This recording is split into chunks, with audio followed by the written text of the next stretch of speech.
Terrible video games have been around since the birth of the very first terrible person, and they're often the target of criticism.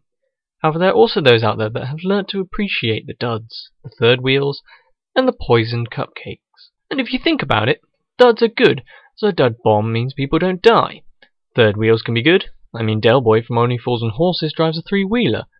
And as for poisoned cupcakes, all I'm saying is that Justin Bieber isn't lactose intolerant. In which case, what is the factor that makes these terrible video games good in the hearts of those that take the time to love them?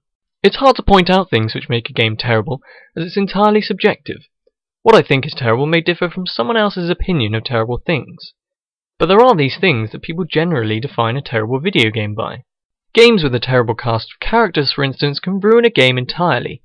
If you don't find the characters engaging or memorable, then the cast is a failure. The cast of characters in Spice World, for example, consists of all the members of the Spice Girls. And if you find Scary Woman's scowly face or Built Like a Brick Shithouse Lady slightly engaging, then I'm afraid you're lost to the world. Video games with a fairly abysmal plot are often labelled as terrible. The main contributing factor of this is usually the ending of such games.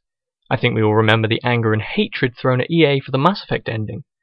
But even games like Super Mario Bros. 2 have had terrible plots due to the fact at the end, spoiler alert, it was all a fucking dream. Then there are the games that aren't really sure what the hell they are. Kiss Pinball is one of those. The sheer lack of both a majority of pinball and Kiss creates some sort of clusterfuck of nonsense that produces a shit ton of doubt and confusion. Something that a lover of either Kiss or pinball would never love. You'll find games out there that are barely deserving of the title video game. Dear Esther, for example, was one of the most hyped up pieces of turd since the Xbox Kinect, and is a loner simulator in which you slowly mope around an abandoned island feeling sorry for yourself because you've spent money on an insufferable piece of shit. The feeling you get is much like paying for a prostitute to find out that they have an alligator for a head. Then there are those games that have the most undeniably coma-inducing voice acting.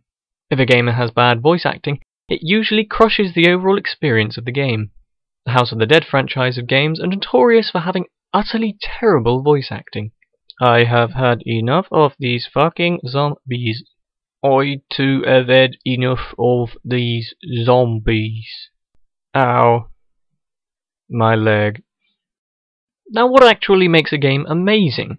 The definition I'm using is when something is incredibly memorable, enjoyable, and overall evocative of such a fucking ginormously positive response that you can't help but blow your load.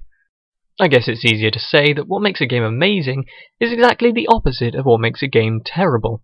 Great voice acting, a strong plot, a good ending, and the game knows exactly what its purpose is. Basically, if you take all of what makes a game terrible and combine that with what makes a game amazing, you concoct some sort of love child that you feel dirty about loving, albeit secretly slightly awesome. The best example I can give is Indigo Prophecy. The general consensus of logic says that the story, the lack of a proper ending, and voice acting in this game are terrible and completely nonsensical. However, it's the nonsensical plot of this title that makes it one of the most amazing games ever to grace the face of the world. It's got hobo cults, a blank-faced rip-off of Neo, creepy old ladies, necrophilia, the most stereotypical characters a developer could ever create, a homosexual fortune teller, and fucking Aztecs. Games nowadays take themselves too seriously, and producers and developers are afraid of risks. Video games need that touch of magic and innovation that they used to have. Just imagine a Gears of War hockey game. I fucking detest sports-related video games, but even I would play a game in which characters from Gears of War play hockey with chainsaw lances and can take each other the fuck out. The love shown for a terrible video game is the same that's shown for a terrible movie. I personally love Mega Shark vs. Giant Octopus, Birdemic, Mega Shark vs. Crocosaurus, and many bloody more. I love them because they're so fucking terrible, but they're terrible in just the right ways. The plot is crazy and the characters are memorable. So the next time you come across a game you deem as terrible, just think, Justin Bieber isn't lactose intolerant.